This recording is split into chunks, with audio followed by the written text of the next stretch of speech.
اعوذ باللہ من الشیطان الرجیم بسم اللہ الرحمن الرحیم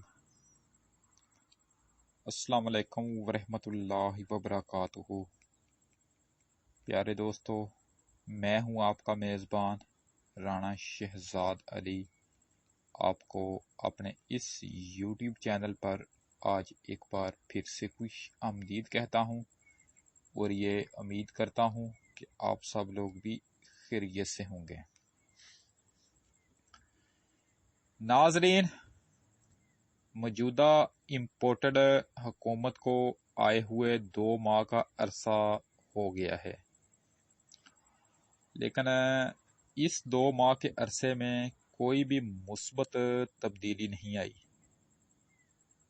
کوئی بھی ایسا قدم حکومت کی جانب سے نہیں اٹھایا گیا جس سے عام عوام کا فائدہ ہوتا ہو۔ ناظرین، اس امپورٹڈ حکومت کو لے کر جن لوگوں کے دلوں میں بہت سی غلط فہمیاں پائی جاتی تھیں وہ اب دور ہو چکی ہیں۔ کچھ لوگوں کے خیال کے مطابق شہباز شریف صاحب ایک اچھے وزیر اعظم ثابت ہو سکتے ہیں۔ ان کی یہ بہت بڑی غلط فہمی دور ہو چکی ہے۔ شہباز شریف کے آنے کے بعد پٹرول کی قیمت بڑھ گئی، آٹا، گھی، الغرض ضروریات زندگی کی ہر چیز مہنگی ہوگی۔ صحافیوں پر جھوٹے مقدمات بنائے جانے لگے، لوگوں کے گھروں میں چھاپے مارے جانے لگے، چار دیواری کا تقدس پامال کیا گیا۔ یعنی ہر قسم کا ظلم ان کے دور میں دیکھنے کو ملا۔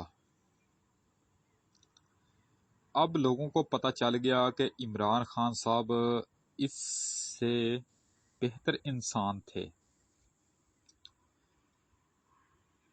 تو دوسری جو غلط فہمی تھی وہ یہ تھی کہ عمران خان صاحب کے حکومت سے نکلنے کے بعد ان کے بھی کرپشن کے کیسز سامنے آئیں گے،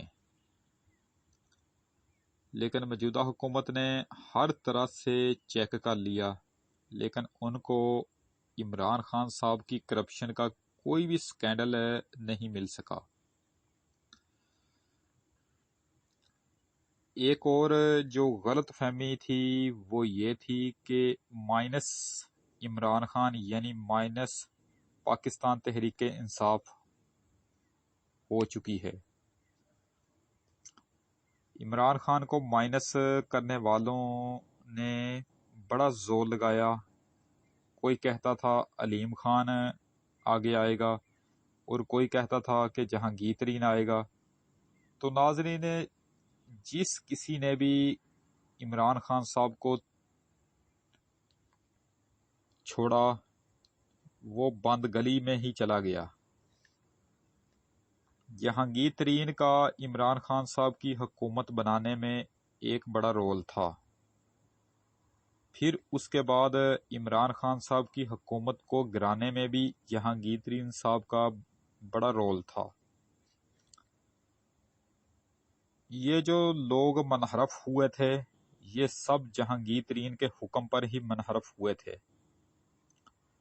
لیکن ناظرین، آج جہانگیر ترین کی سیاست ہمیشہ کے لیے دفن ہو چکی ہے۔ لوگوں کو اب ان کے نام سے بھی نفرت ہو چکی ہے۔ پھر اس کے بعد ایک اور جو بڑی غلط فہمی لوگوں میں پائی جاتی تھی وہ یہ تھی کہ عمران خان صاحب کی مشہوری اور نام جہانگیر ترین اور فوج کی وجہ سے ہے، لیکن آخری وقت میں جہانگیر ترین اور فوج دونوں ہی کپتان کو چھوڑ گئے، اور کپتان کی مشہوری اور نام آج پہلے سے بھی زیادہ بڑھ چکا ہے۔ تو یوں یہ والی غلط فہمی بھی دور ہو چکی۔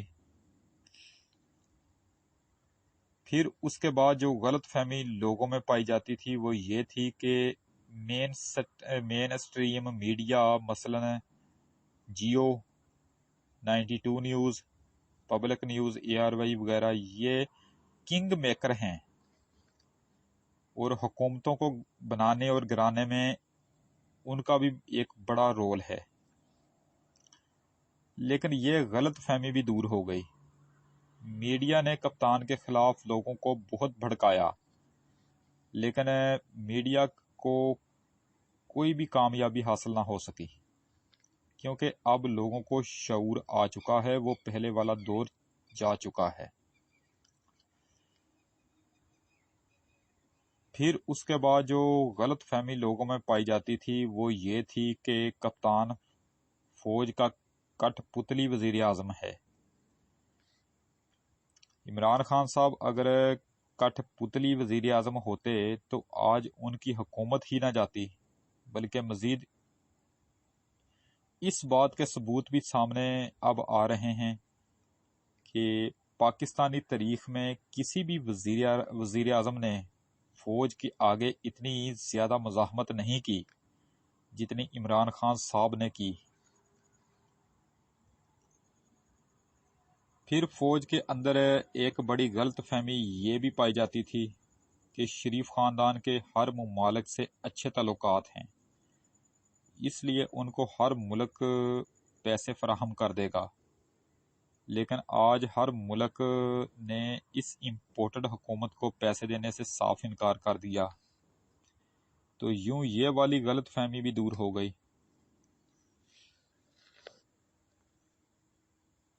پھر اس کے بعد لوگوں کے اندر یہ بھی غلط فہمی پائی جاتی تھی کہ پاکستان میں عدالتیں آزاد ہیں، وہ اپنی مرضی سے ہر فیصلے دیتی ہیں، لیکن اب لوگ یہ کہہ رہے ہیں کہ عدالتیں آزاد نہیں ہیں، بلکہ عدالتوں سے فیصلے کوئی پیچھے سے کھڑا ہو کر کروا رہا ہے۔ پھر اس کے بعد جو ایک بڑی غلط فہمی فوج کے اندر پائی جاتی تھی وہ یہ تھی کہ جس وزیر اعظم کو مرضی حکومت سے نکال کر گھر بھیج دو، لوگوں کو اس بات سے کوئی بھی فرق نہیں پڑتا، لیکن اس بار فوج کو یہ والا تجربہ مہنگا پڑ گیا۔ جیسے ہی عمران خان صاحب کو رات کے 12 بجے نکالا گیا تو ہر طرف رولا پڑ گیا، لوگ سڑکوں پر نکل آئے اور احتجاج کرنا شروع کر دیا۔ لوگوں نے اس تبدیلی کو، حکومت کی اس تبدیلی کو ماننے سے صاف انکار کر دیا۔ یہ پاکستانی تاریخ میں پہلی بار ہوا تھا کہ کسی وزیر اعظم کو نکالے جانے کے بعد لوگ سڑکوں پر نکل آئے اور لوگوں نے فوج کو بھی برا بھلا کہنا شروع کر دیا، اور یہ والا احتجاجی تحریک اس وقت سے شروع ہوئی ابھی تک جاری ہے اور ختم ہونے کا نام ہی نہیں لے رہی،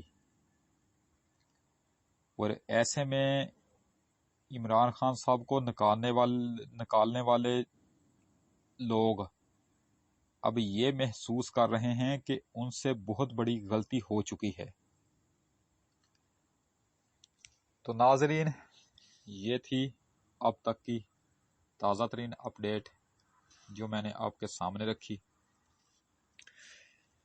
اسی کے ساتھ آج کی یہ نشست ختم کرتے ہیں۔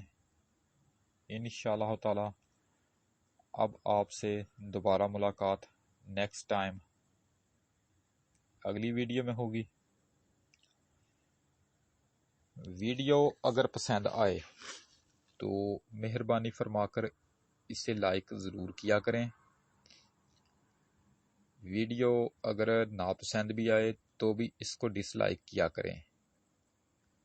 اگر ہو سکے تو میری اسی ویڈیو کو آپ اپنے دوستوں کو آگے فیس بک، واٹس ایپ، انسٹاگرام اور ٹویٹر پر لازمی شیئر کر دیں۔